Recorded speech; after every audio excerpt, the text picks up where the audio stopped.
Ese waruziko uri umunyamugisha? Uri umunyamugisha kandi ni iby'umumaro kumenya ko uri umunyamugisha, kuko abatowe ari benshi ariko abatoranyijwe bakaba bake. Matayo 22 igice cya 14. Uri umunyamugisha kuko watoranijwe. Uri umunyamugisha wowe uri muri Kristo, ukaba waramwemeye nk'umwami n'umukiza, ukaba uri icyaremwe gishya. Uri umunyamugisha wowe utagira isoni zo guhamya umwami wacu, ukaba wanakwemera kurenganyirizwa ubutumwa bwiza. Uri umunyamugisha kuko uri mu batoranijwe, uri umwana w'umucyo. Uri umunyamugisha wowe ugira umwete wo kumvira amategeko kandi ukirinda no kwanduzwa n'iby'isi. Uri umunyamugisha wowe wumva ijambo ugakora ibyaryo. Uri umunyamugisha wowe uhorana urukundo ukanga ibibi. Wowe wishimana n'abishima ukarirana n'abarira, uri umunyamugisha.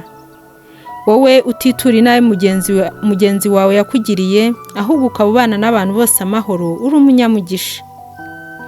Wowe uneshesha ikibi cyiza ukabugendera mu ngeso nziza, uri umunyamugisha. Uri umunyamugisha wowe ugendera mu mbaraga zo kwizera kandi ukaba wihangana kugeza imperuka. Uri umunyamugisha kuko urarinzwe, nta cyagukoraho, nta cyaguhungabanya, ntabwo umwanzi yagushyira hasi kuko uri mu butware no mu mbaraga z'umwami wacu.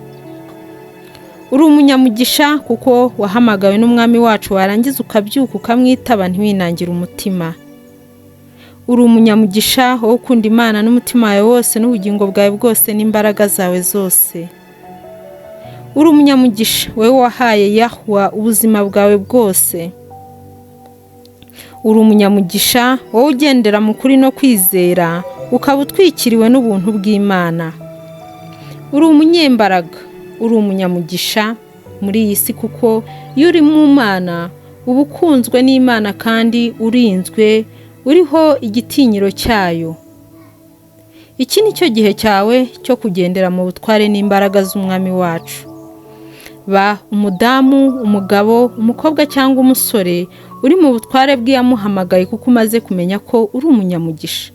Kunda Imana yawe n'umutima wawe wose n'ubugingo bwawe bwose n'imbaraga zawe zose, hanyuma ubuzima bwawe ubumuhe kuruta uko byari bimeze, ari bugufi kandi imbabazi ze nyinshi zikuriho kuko uri umunyamugisha.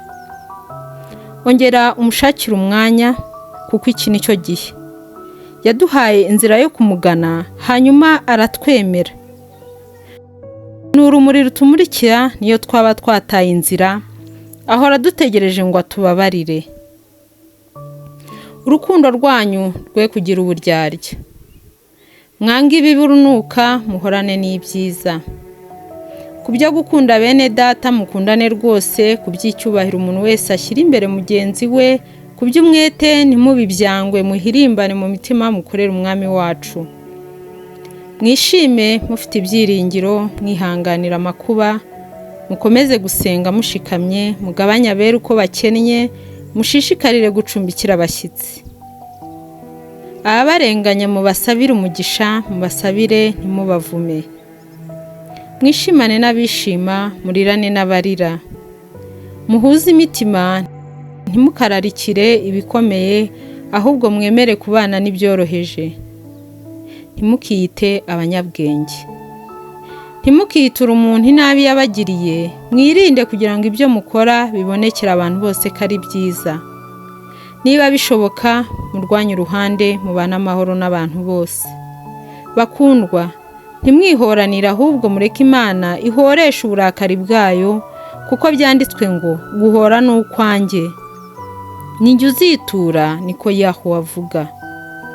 Ahubwo umwanzi wawe nasonza umugaburire, nagira inyota umuhe icyanywa, kuko nugira utyo uzaba umurunzeho amakara yaka ku mutwe.